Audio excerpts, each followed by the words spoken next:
started very shortly. We're going to allow a couple of minutes for everyone to join. Once we have critical mass, we will kick off this webinar. So we will be back with you in a moment.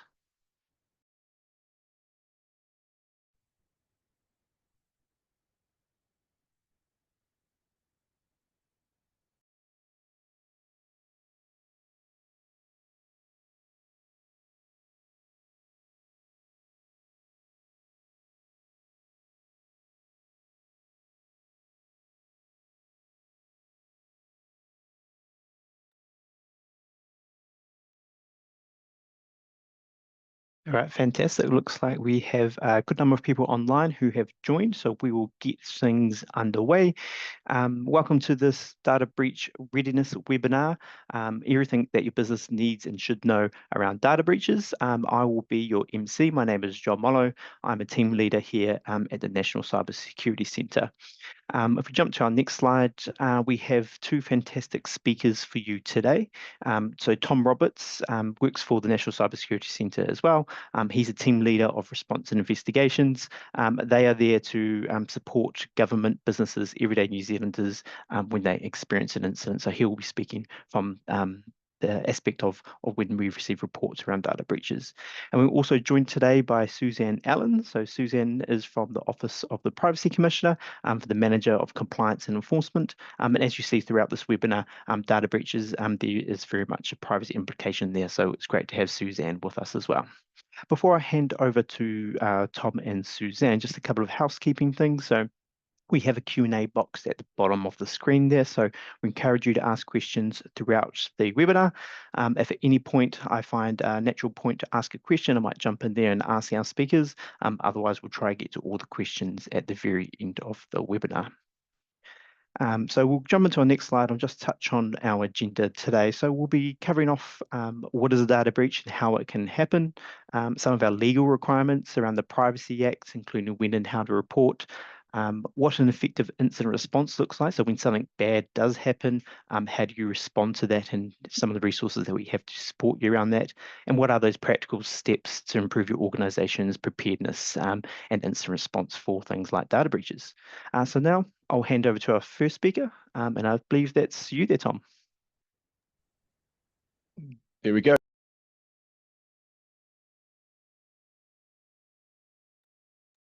There we go. Here we go. Kia ora koutou.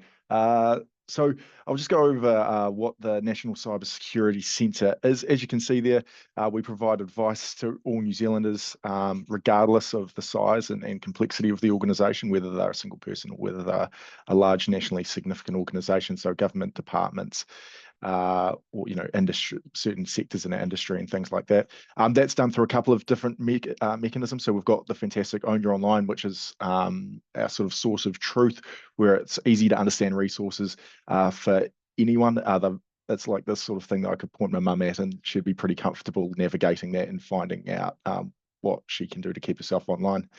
But equally, we also provide services to government organisations, and so that's from the national standards and security and the information security manual and all these sort of other dry documents that are important to our security. But today I'll go over like what is a data breach, and certainly this is a big one because it happens more often than we would like. And a data breach is essentially when your private information, for whatever reason, gets out of your organization's control or your own control. And it can happen through either being an insider can potentially do it, or more often it's when the network that you're on is being compromised and things have been stolen. And there's a couple of different motivations for that. But they generally fall within two categories, which are financial. So you've got your cyber criminals that use the information and they sell it.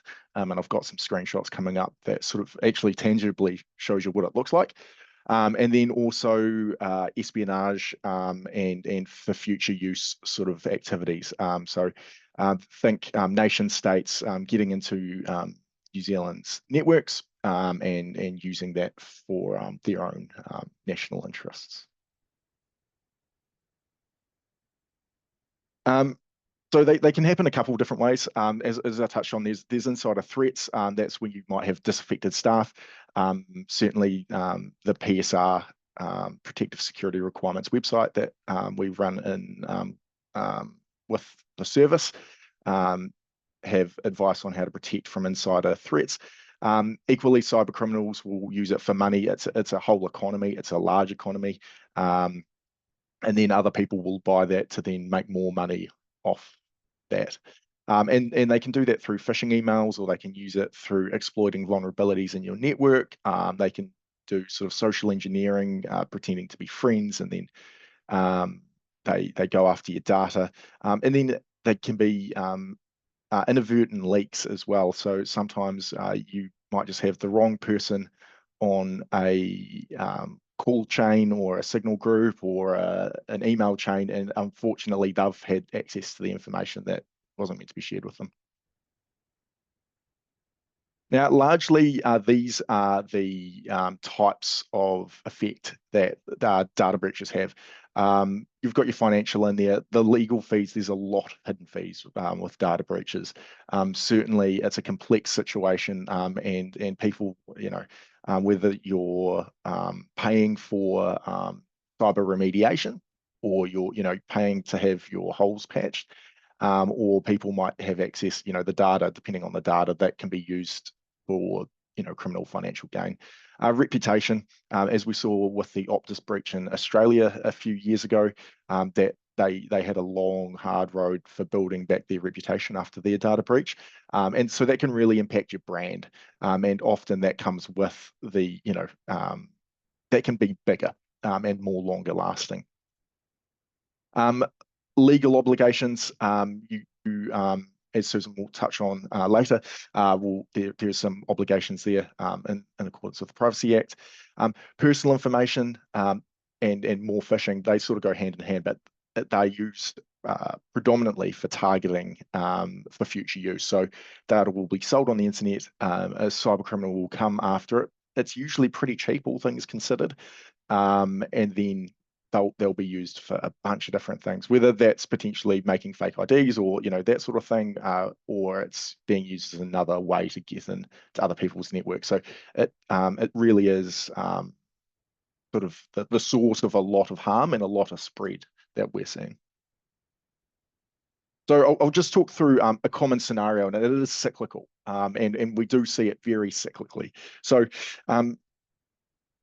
basically what can happen is an attacker will, based on a data breach often, will send a staff member a link, or a person a link within their email system. It could be a job offer. A lot of times we've seen recently with nation states, certainly it's a fan, or the advanced threats, they use PDF documents and things like that to get past some of the initial controls. And cyber criminals are adopting those more and more. But then they get access to the staff member or the person's credentials, or their login information, or sometimes they don't even need that, depending on how the network is set up. And so that basically leaves them a door, right? So they've got a door to your house. Thought it was someone to come in and maybe fix the windows or something like that, and then you've given them access to your house. And once they're in there, depending on your internal controls, often with a lot of smaller networks and a lot of small businesses, internal controls aren't there, and often that's out of necessity to make it easier for the internal staff to do business. But the criminal or the threat actor will get in there and move around inside the network. Think of that as them going into your private network. So they've gotten themselves off the internet, and now they're in your private network, whether that's your Gmail accounts, that could be your Outlook accounts, and they're using credentials that staff member had, or potentially they've gained more. So they look legitimate as well. They're using what we call living off the land techniques. And once they're in there, then they can start removing data. And removing data can be done in various different ways. If it's a ransomware attack, they'll look to, depending on who it is, but they'll lock it or encrypt it, and then send it out in small packets to whoever they need. So in this case, we had a incident where we saw that there was very small amounts of data being sent away from the target or away from the victim over a long period of time. And I say weeks and months. It's a small leach, and often too small for security systems to pick up, unless they're looking for it. Certainly, there's some great security systems out there that do that. And then in the case of a ransomware, that's when they lock you up, and they'll lock down your network because they've gained enough privilege in your network. They've gained the administrator passwords, and they'll lock the network down, and then they'll send you a cheeky wee message to say, hey, please pay us in Bitcoin. Often it's in Bitcoin, and then we can unlock your data for you. That, as much as the reassurance that they give you that that will happen, our experience is that your data is still leaked. Your data is still out there, and essentially you're paying them for peace of mind that doesn't exist, and it's not guaranteed. Our strong advice is never to pay a ransom. Never to pay a ransom. Not only does it encourage more of the activity to happen to other people, but the data is already gone. And so because the data's already gone, you need to start looking at other controls and things like that. And then the impact on that. So then you'd go to the OPC, you'd report to the NCSC, you'd go into your recovery plan, and then that data leak will cause more data or potential more attacks against other networks across the country. It can start a rampant sort of cycle, and that's how it links back into each other. And then it can take various different forms, and they use various different techniques. We use at NCSC use the MITRE attack framework. I won't go into too much detail on that here, but can really start getting quite nasty with these. And we see this every week often. More often than not, there's going to be a data breach or someone's had a ransomware attack or something like that. It's almost every day, and sometimes every day of the week, depending on the week. And so, Tom, there, just pick up on a couple of points there. So, Yeah. Talked about, obviously there's a whole bunch of different ways, this can happen, phishing being one of them. I don't know if you want to talk more about exactly what spear phishing is, and because people might not be as familiar with spear phishing. Yeah, good call out. So spear phishing is when someone's got enough information about you to make that a phishing email really realistic. So I know we've got a lot of professionals on the call and who probably have LinkedIn. LinkedIn is a notorious way to get information about people, or sometimes, if you're a chief executive or someone in an organization with a lot of influence or something like that, they're targeted phishing attacks, and so that requires a wee bit more reconnaissance, typically. Yeah. Perfect, then. Thank you. That makes a lot of sense there. And so you can see from that how it can be cyclical, right? Because that data's out there. Once it's out there, people can then use that to target people, but more make that email seem more legitimate, right? Because they have more information on those people. So that's I think that illustrates it really nicely. Thanks there, Tom.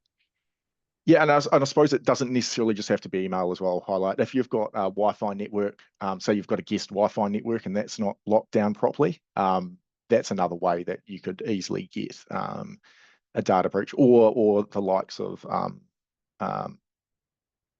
people bringing their own devices into work and things like that if you don't have the right policies in place.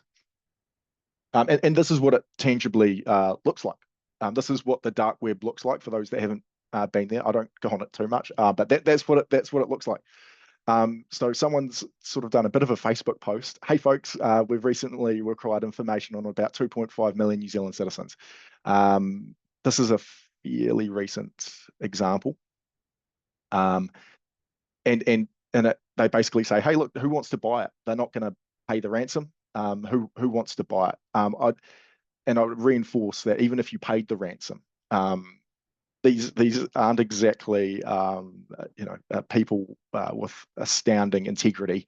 So they're going to make as much money as they can. And then again, there's some smaller ones in there that from overseas examples, but the one on the left and they'll just do a post, and then you can see all that information. I think in this particular case, the victim organisation. Certainly they came to NCSC, and I believe they went to the OPC as well. So they did everything right. Interestingly, on this one, the impact for this organisation was the communications, and as we see in a lot of incidents, the communications to your customers can be the hardest bit.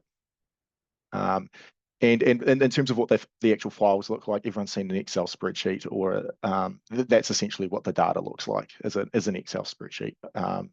And it can come in a different form, so that's the basics of it. And just picking up on your point there, Tom, around the challenges of talking to customers once there has been a data breach, I'll just make a plug for some of the resources on our website. So we do have a communications framework that folks can look at. So if you experience an incident, there's a framework there around what you should think about, how you should talk to people around the incident, because essentially how you talk about it could make it better or worse, sort of thing. So we do have that resource on your online. So do have a look around, and we'll be on there on the resources page. But yeah, so over to you, Tom. No, it certainly makes or breaks, because basically when you've had a data breach, you're into consequence management. The information is gone. You're into consequence management. So there's things that you can do prior to the cycle. So if you think about that cycle, if you limit spear phishing emails, or use techniques to limit spear phishing emails, you're breaking the cycle before it starts. I'll hand over to Susan from the OPC.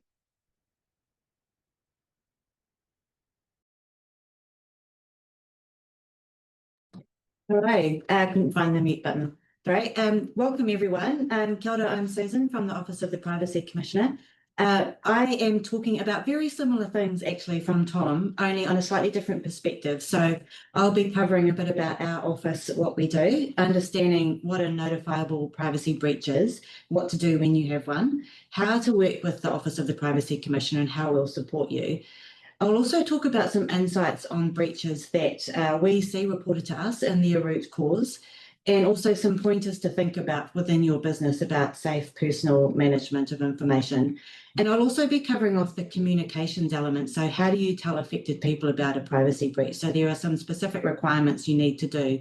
So you can join up the advice from Tom about how to do that and what's on the NCSC website alongside the privacy requirements. And making sure that you're meeting all of your obligations at the same time. So just moving to the next slide, here we go. So if you remember nothing else from this presentation, two things. You have privacy obligations under the Privacy Act. You will all hold personal information of some kind about yourself, your customers, and your, oh, that's got a lag. Sorry, let's go back. Nope. About your customers and about your staff. So all of that counts as personal information. The other key thing to remember is that there is a lot of guidance on the Office of the Privacy Commissioner's website. We are here to help. We have a whole team, as you can see from the slide in front of you, that deliver capability and guidance. There's a lot of information about how to do privacy well, and how do you even have a privacy? We have a privacy statement generator. So if you don't have a privacy policy on your externally facing website or for your staff, go to our website. You can use our Privacy-O-Matic, I think it's called, and generate a privacy policy that helps understand your privacy obligations under the Act. So a bit more about the office. So we investigate privacy complaints from the public. We also respond to breach notifications that come through from organisations such as yourself, education and guidance, and also provide privacy specialist comments on government policy initiatives as they come through. Next slide, hopefully. There is a bit of a lag, so apologies for that. Ooh. Next one. It's not moving. Thank you, it's moving, magic. So a privacy breach. So what is a privacy breach? It's an unauthorized or accidental access or disclosure of personal information. And so personal information is specifically defined as information about an identifiable individual. So it can be your name, but it doesn't have to be your name. It could be other information that helps identify who you are. And it can include where you have information that is lost to you. So either it's on a USB stick that you've lost, or it's a ransomware attack and you don't have access to that information anymore. So when you have a privacy breach, one of the things, the first thing to do is to figure out whether it's a notifiable privacy breach or not. And that means whether you are required to notify us or not. the criteria that you use to assess that is whether or not it's likely to cause serious harm or whether it has caused serious harm. And serious harm is also defined in our legislation. So all of these things are very specific and they're set out in our legislation. And there's a lot of guidance on our website that puts that in plain English. In terms of serious harm, that takes into account the sensitivity of the information. So was it HR information, for example, payroll information, health information or financial information are inherently sensitive. We also consider the type of harm that's likely to occur. So it could be financial harm, identity theft. And we look at who has the information. So if it's an accident and you've emailed it to the wrong place, the person who received it has deleted it, confirm the deletion, that's not likely to cause serious harm. If somebody's got it and then you think that they might use it for malicious intent, that automatically ups the ante. It's more likely to be serious harm.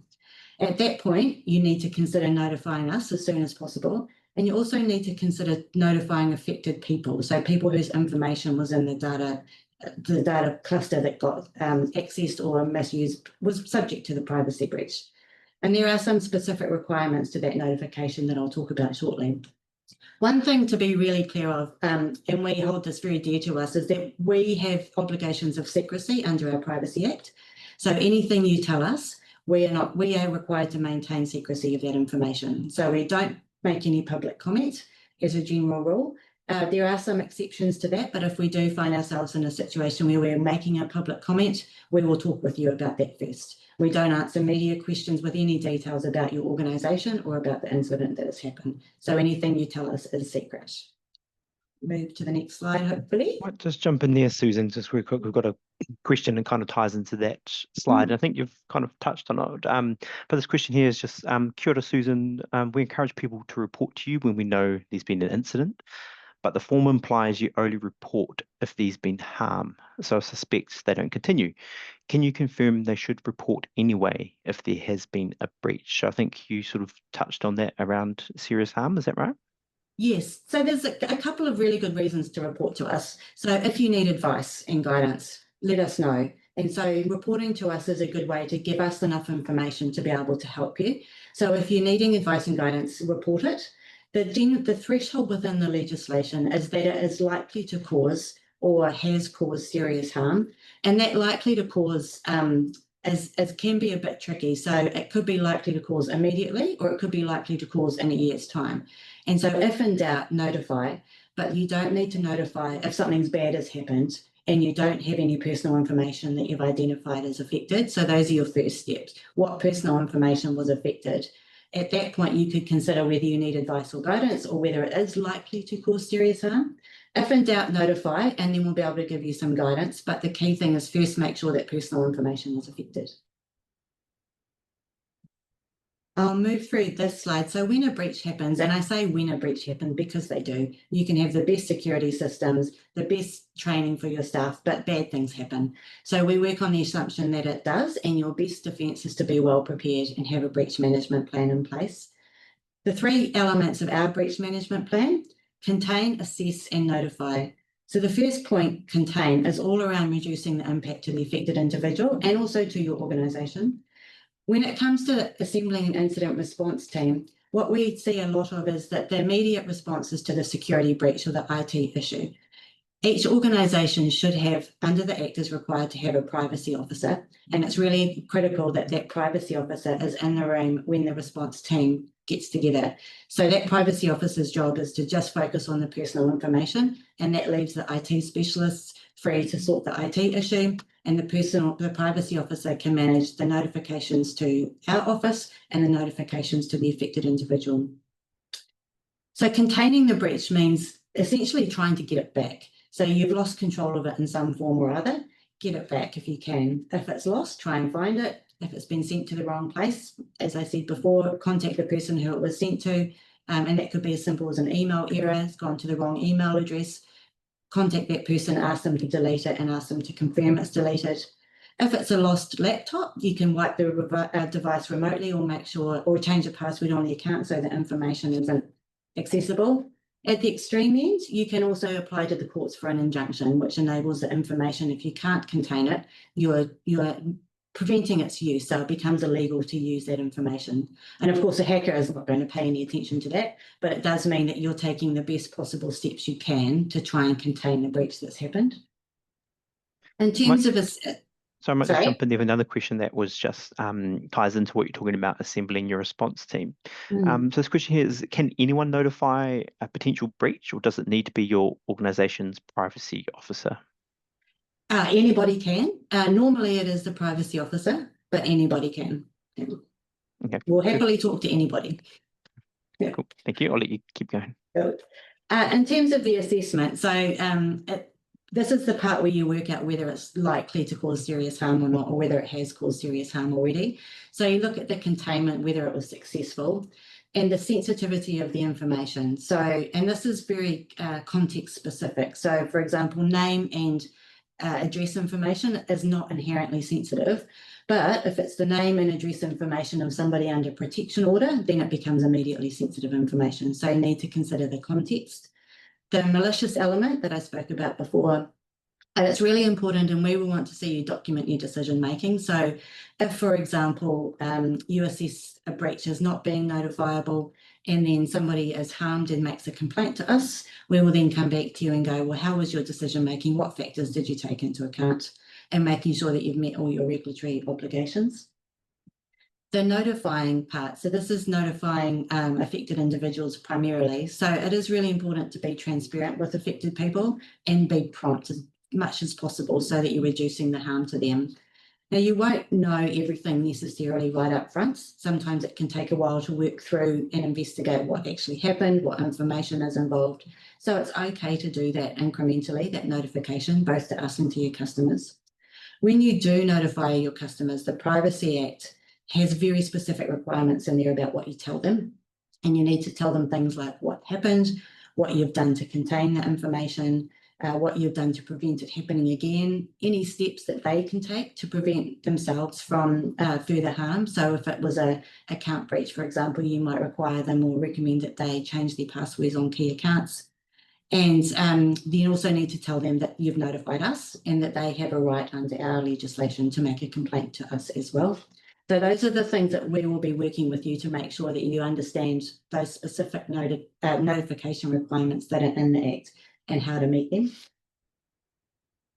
Next slide. That might just be, as the slides are transitioning, a good time to ask this next question. You're getting them all, Suzanne, today. Okay. So what is the normal turnaround time for when a request is raised to having someone get in touch to provide assistance there? So that's a really great question. So it goes into the Notify Us tool, which is on the spreadsheet, on the slide at the moment. In terms of turnaround time, we triage them, so the most urgent ones first, and we look at urgence in terms of the immediacy of harm. We also look at what we assess the privacy understanding of the agency is, and whether you're a big bank and you've got your whole privacy team and legal team and privacy officer onto it, or if you're a small tradie firm and you're asking some questions that signal we can step in and help you do it really soon. So we will always get back to you. We have a turnaround time, length of time within 3 days. For more urgent ones, it's much sooner than that. Sometimes even the same day if there are some flags in there that we're particularly concerned about. Okay, perfect. Cool. There's a couple of other questions there, but I'll leave those to the end of your section and let you keep going through. Okay, great. So how to notify? So on our website, privacy.org.nz, there is a tool called Notify Us, and you have 3 different channels to notify us within this tool. The first one, Do I Need to Notify, takes you to a self-assessment tool. So it will collect some preliminary information about what happened and about the information that was affected. And the algorithm will come out with an end result about whether or not, based on the information you've put in, the system thinks the breach is notifiable. That's a really good test, but it is not a definitive answer. So if it comes back and says it's not, and you're thinking, actually, I do want to tell OPC anyway, just tell us. This test is a guide, and we will complete an assessment of everything that comes in. So you don't take that as gospel. If you want to report a breach, use the Report a Breach button. That will collect more information about what happened than the self-assessment tool, and that submits an automatic notification through to us, and then we'll be in touch with you. You can also, if you've previously reported a breach, when you report it to us, we'll give you a reference number. You can come back and update the breach at any time using that reference number, using the third button, Update a Breach. The information on the right of the slide is the type of information that we'll ask you when you get in touch with us. And then we'll ask you also a bit about what happened, what security or privacy safeguards you had in place, how effective were they, and give you some advice and guidance on how to strengthen those. Next slide. So this next conversation is around the types of breaches that gets reported to us. So the graphic on the left is we classify things generally by sector. We didn't have any numbers for small businesses, but I can tell you that there are a lot reported by small businesses. And the thing with those that we find is that they are really high impact on the affected individuals. So it's not like a big Qantas breach where you have 1 million people's data affected.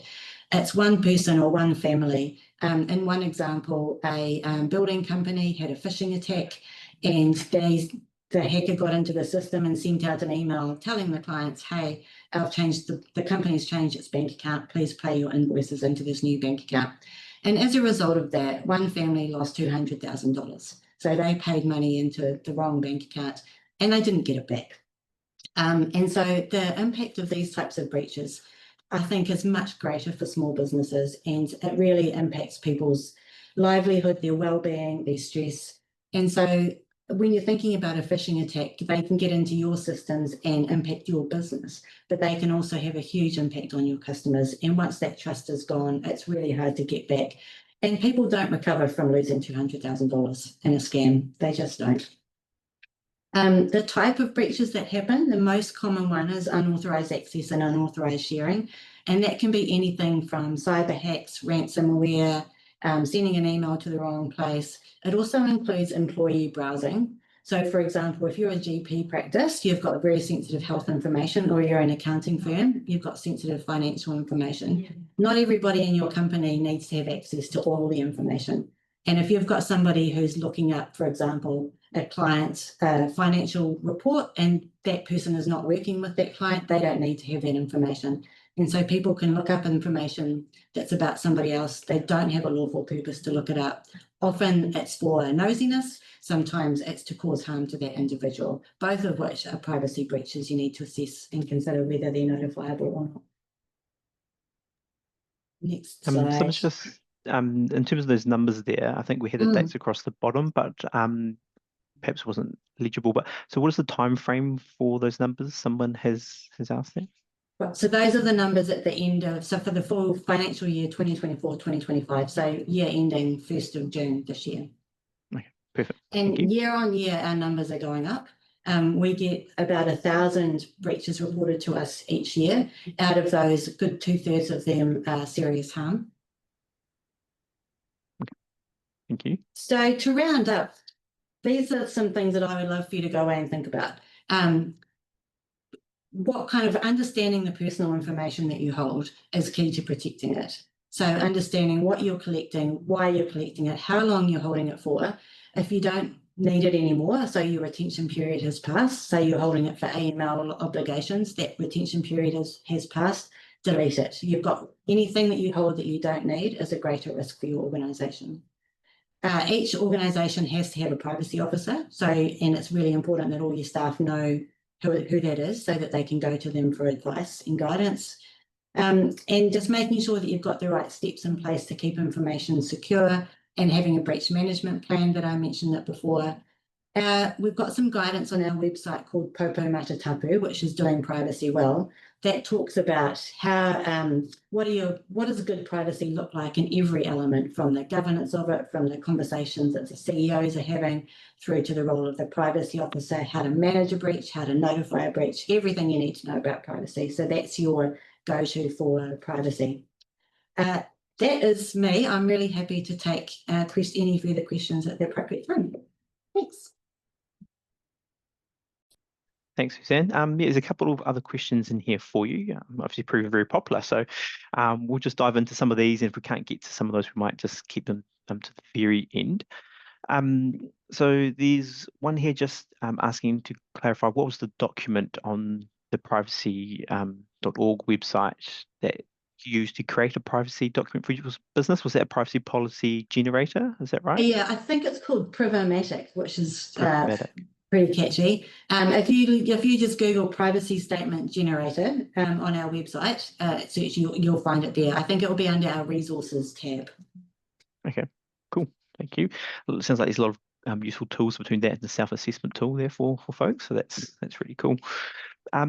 Another question here is, if an organization, e.g. a school, puts personal information into a free AI tool, so non-data protected AI tool, does that count as a privacy breach, or is that a bit hard to sort of comment on unless we get a bit more specific details there? I do need a few more specific details, but yeah, I would be really mindful about putting personal information into AI. So AI is the internet, right? So you lose control at that point. There will be safe AI out there. I would think you need to look at the terms and conditions of the AI tool about what it's doing with the information. And thinking about what you're actually wanting to achieve out of putting it in the AI, and is there another way? I would think very carefully about doing that. Okay, perfect. Thank you. This next question here is health related. So what level of health information rates for serious harm or notification? Do you have any advice when data falls under the HIPC? So I imagine that's a health information privacy code they're referring to there. Yeah. Yeah, that is. So health information of any kind is inherently sensitive. And a good way to think about it is, if it was health information about you, would you want other people knowing about that? We do treat those as generally serious harm because it goes to people's sense of well-being, it goes to their emotional harm. And if it's health information in the wrong hands, it could be like somebody accidentally gets outed as having a disease that they didn't want people to know about, for example. So that is really personal, sensitive information.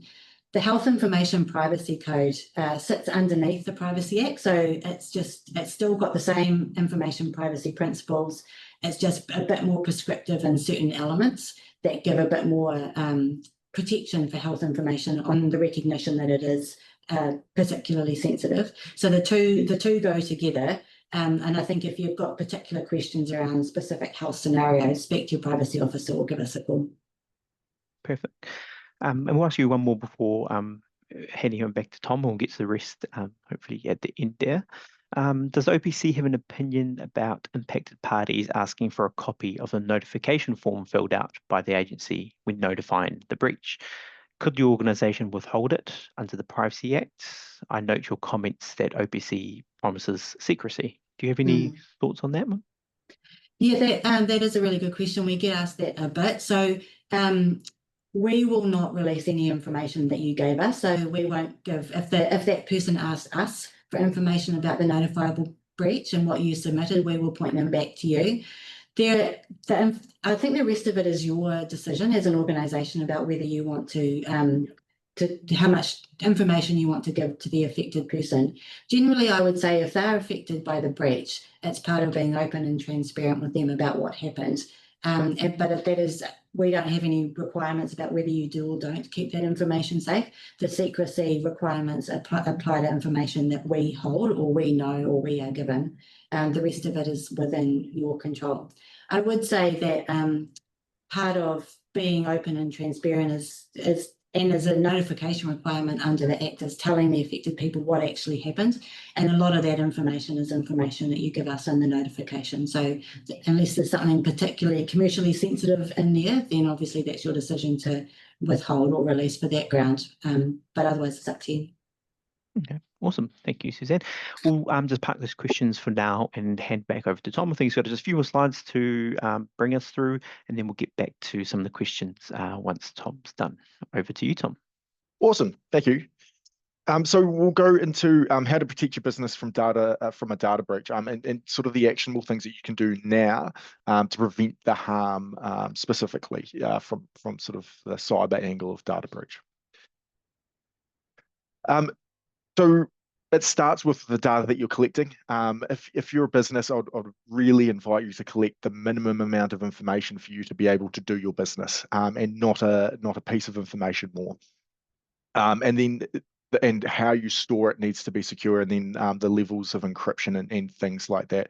It's really about making sure that you're being responsible to the people, your customers, and what we've seen certainly is that organizations that don't actually collect a huge amount of information, they're more respected, and people have a bit more trust in them.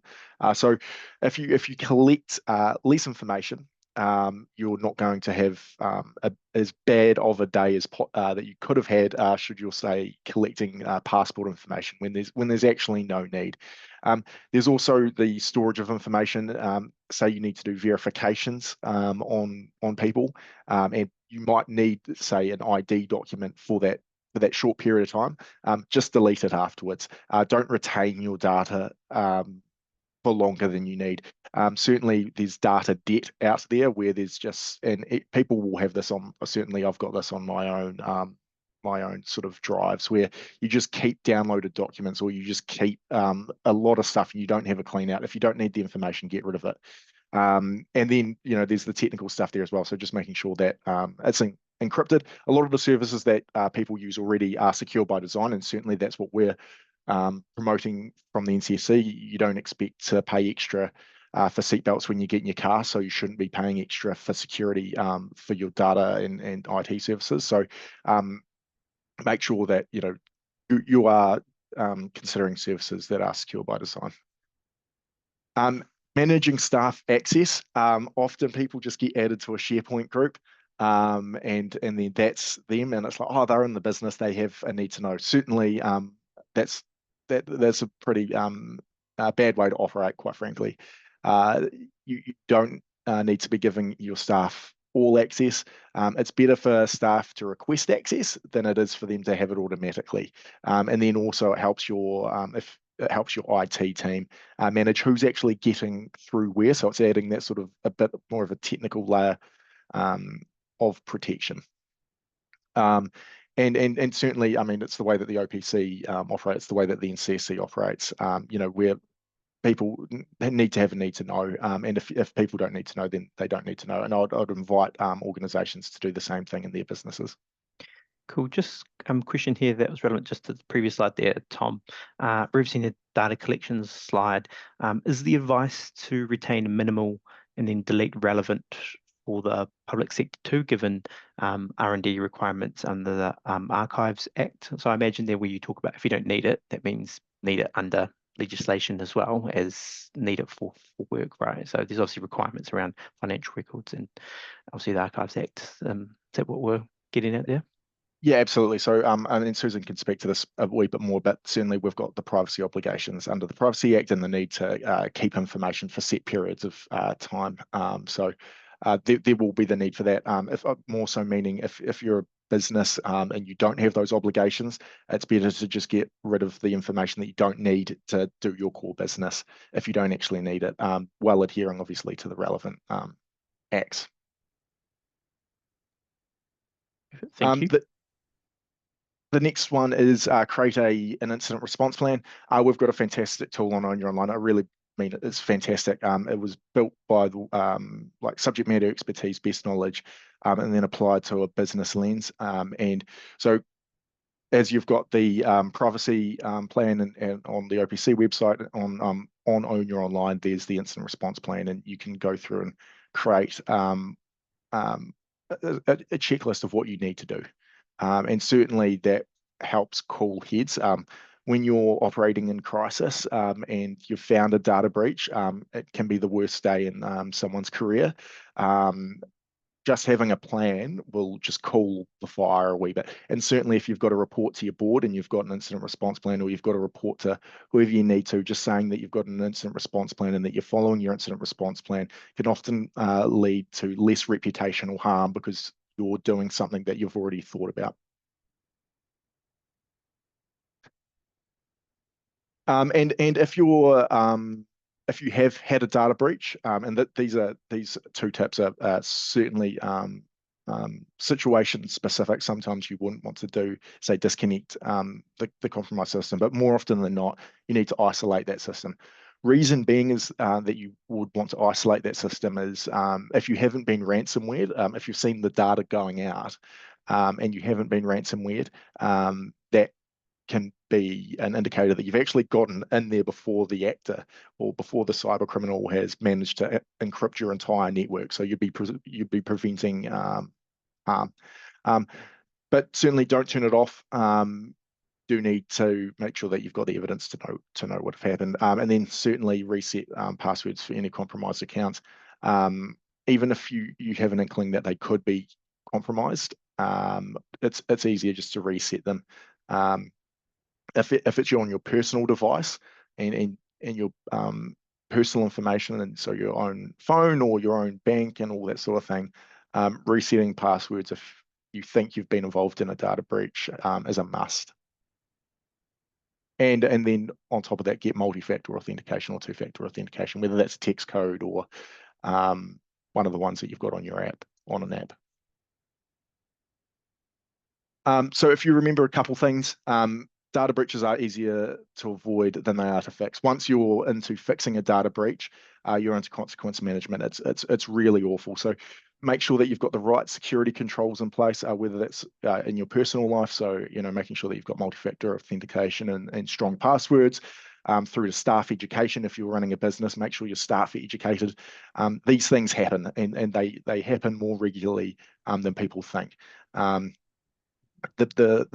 effects can go on for years, and certainly maybe if it's yourself that's contained and say you're going back to trading or you're going back to normal, for a lot of other people, as I showed in that cycle, that can have long legs.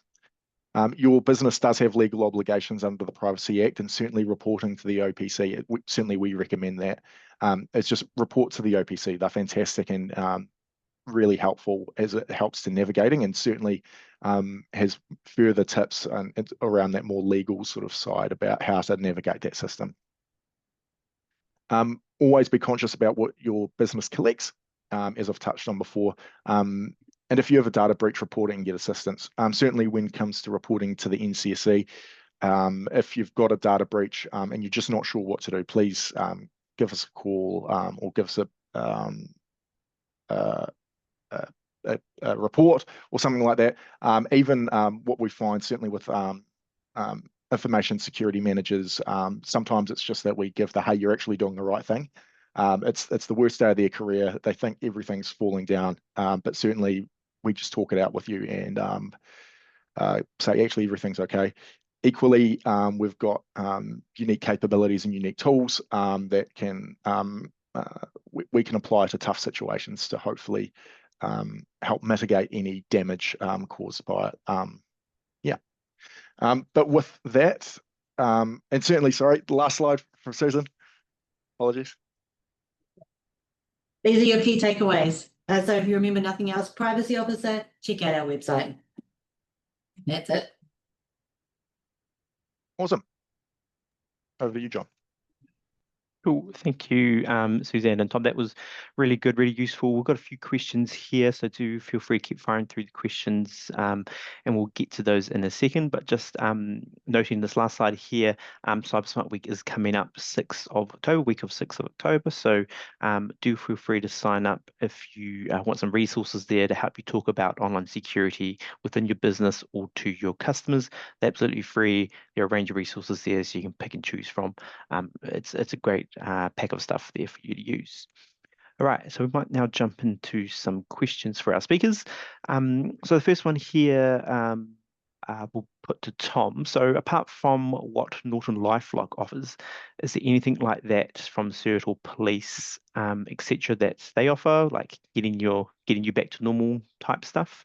So imagine that Norton LifeLock, as I understand it, helps keep an eye on if your information is included in a breach, or your financial information's been used to commit identity fraud, or sort of that sort of thing. What other resources are out there for people to use? Yeah, so there's a range of different services, and I can't comment on which ones you should or shouldn't use. just because I don't want to put, a finger on something that may, not end up being great. But I'd say the principles that you need to look for are that it's reputable. Certainly, if it's reputable and a reputable company. Sometimes the free ones, if they will use you as the product, if it's free, you're the product. So I'd be cautious about using those free ones. Equally, you can do a lot on this website called Have I Been Pwned, PWNED, and that basically you can type in your information on there and it will tell you if you've been subject to a data breach. I'll type it in the chat after this, but there's those other products as well that you can use, but I'll just make sure that they're definitely reputable and be cautious that the free ones will potentially be using you as the product. Cool, thank you, Tom. Next question here for Suzanne. Does the OPC have a position on the inherent sensitivity of basic personal information becoming less sensitive as there are more and more data breaches? For example, most people would assume that their phone number has already been compromised due to the number of scam texts received daily. Does that make the harm lesser if the data, such as mobile phone number, is already exposed in a breach? Yeah, so we don't have a formal position on it, but a couple of things that I can comment on that I have noticed. So in Australia, they've had some really big data breaches. Optus is a really big one, and then there's another one of something I can't remember that was huge with government information. And one of the things that our equivalent over there found was that it was the same people being impacted over and over again by each of these big breaches. And I guess there's a couple of different approaches. You could say, well, my information's out there, it's too hard, I don't care anymore. But actually, we're not going to say that because we're privacy. So actually, everything is really important. I think it's just a matter of keeping your awareness up, keeping your security settings up, making sure that you check your bank account periodically, that there's nothing funny going on in there. Using smart passwords, don't use the same password for everything. There are still things that you can do to protect yourself. So your information might be out there, but you still can take steps to make it harder for the person to use. And things like if your driver's license gets stolen in a hack, for example, like with Latitude Finance, driver licenses were stolen, you can get your driver license replaced. Same for a passport. So keeping your core identity documents protected. If it does get stolen, cancel it, get a new one. So the hackers use the full data, the numbers of the and version numbers and things like that for those documents. You change your version number, becomes less. Doesn't remove it, but it becomes less. So there are certainly some things that you can do. And I would say just, always keep on top of it because it is a slippery slope and worst case scenarios are actually pretty bad. So anything that you can do to avoid being in that situation is worth it. Cool. Thank you, Suzanne. This next one we'll put to Tom. Are there any organisations that have to report to the NCSC? What kind of people should report to the NCSC? Do you have anything to say on that one there, Tom? Yeah, absolutely. So New Zealand, we do cyber by consent, which is a really good model. So no organisations have to report to the NCSC. Organisations that can report to the NCSC, it's anyone, and it ranges on the different sort of threats, whether someone has experienced a phishing attack, and we can take that phishing indicator and put it through into our disruption services and work with partners or put it into malware-free networks and things like that, right through to large organisations that need digital forensics help and digital forensics support with some of our more unique and specialised capabilities and people. We do offer the range there, but certainly we operate cyber by consent, and yeah, so I'd invite do report through to the NCSC if you need a hand or if you just want to let us know to prevent further harm from others. Yeah, so anyone, so they've got a reporting tool on the website, and anyone, individuals, businesses, large organisations, government can report to the NCSC. So thank you for that one there, Tom. So this next one will go back to Suzanne. So we advise tech clients and help with their PIAs. Some of them have concerns around completeness or robustness of their privacy practices. Does OPC's advice and guidance include having guidance discussions with organisations directly or via advisors on an anonymous basis? And what's the best way to go about this? So the first best way to go about that is looking at our website. So Popo Maratapu on our website is your first port of call. For more specific questions, you can email inquiries@privacy.org.nz. And so that will give you a channel into the most appropriate person within the office that can help. In terms of the advice that we give, we can't give legal advice, so we can't tell you what to do, but we can tell you the kind of things that you need to think about and the kind of principles that you need to have in mind. And then if you've got more specific detailed advice, we always recommend getting bespoke legal advice to help you in your own specific situation. Perfect. So now this next one is around cyber insurance. So I don't know if Tom or Suzanne wants to answer this one, but cyber insurance, are there any recommendations in terms of what to look for and minimum support? Also, what kind of support would I expect from my IT company? That's a great question, and it's certainly an emerged industry of recent years. So what you need to do with cyber insurance is run scenarios against the policy that you're taking out, and see what obligations you have against scenarios. So if you use a data breach, for example, run that data breach scenario against that policy and see what would that policy actually cover, what would happen, or are there going to be gaps in the coverage? Certainly, cyber insurance often asks for very specific things to happen, which is a good thing because it means that your cybersecurity maturity needs to raise to meet what they will pay out on. But yeah, the strongest piece of advice I can give on that is just make sure that you run scenarios against your policy to see that it would actually cover, or ransomware attacks, or disruption, disruption of service, those sort of things. Denial of service, sorry. Cool, thank you, Tom.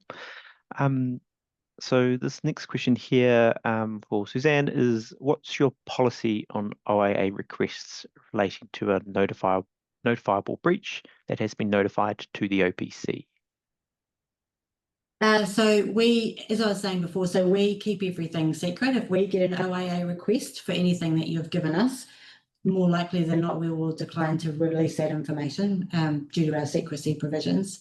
If you're subject to the OIA, then the normal OIA's rules apply. And we do often see that agencies are required to release under the OIA their communications with us. So in which case, those agencies often consult with us and just check that there's nothing in there that we would want to maintain secrecy of. But yeah, your normal OIA's legislation applies it's separate from the privacy secrecy requirements that we are subject to. Cool, thank you. And the next question here, with the rapid adoption of AI tools in workplaces, how should organizations balance the productivity benefits against the risks of exposing sensitive or personal information to external AI platforms? Does the NCSC have guidance or a stance on the safe use of AI for New Zealand organisations? Tom, I don't know if you have any thoughts on that. Yeah, so with the Department of Internal Affairs, we act as part of the GCDO, so Government Chief Digital Officer. And with that, we've released a bunch of guidance about safe use of AI platforms and guidance on AI platforms. Equally, we've released a lot of advisories and alerts regarding potential integration of those systems, and we've done that with our partners overseas, where they've worked with and we've worked with through them with the likes of Gemini and OpenAI and all these other ones that we can. So they're being secure by design. So certainly take security first. Certainly make sure that you read the T's and C's before you're implementing any AI across your network. Make sure that you're sandboxing the AI. I could go into more technical detail on it, but certainly the advice is on the NCSC website, and it's very good advice built with the people developing the AI platforms. Cool. Can I add to that? So just be thinking about what information you're putting into the AI. And so the example before of, I think it was a school, was you wanting to put student information into AI. So student information is inherently one of those more sensitive information groups. So thinking about what you actually need to have in. And so, for example, I know government agencies are starting to use AI to screen and analyse submissions on public legislation that they get. And one of the good steps that those agencies do before they put it into the AI is they remove the identifying personal information that comes as part of those submissions. So that way they're just analysing the information that they want to analyse. Nothing else is being captured up by mistake and going into the AI tool. And so part of that question that I put to you at the end of my slides was know the information that you're holding and know the information that you're working with. And then you can decide from there, don't treat it as a bulk load. Really think about the different types of information and how you're wanting, what you're wanting to get out of the AI tool and what you're putting in as well is really critical. I feel like that's a whole other session on AI, actually. Yeah, there is a full lot of that is, yeah, it could be a whole webinar on AI. But we've hit the top of the hour, so we might just leave it there. Big thanks to Tom and even big thanks to Suzanne for joining us today. That was a really useful webinar. We'll leave it there. If folks still have questions, do feel free to reach out to us. We will send out the slides and a link to the recording. There's a survey that will pop up, so we just ask you to fill that in, and maybe just, if you've got any suggestions about what you'd like to hear about next time, include that in the survey. Otherwise, team, thank you very much for joining us, and we will see you next time. Thanks all. Thank you.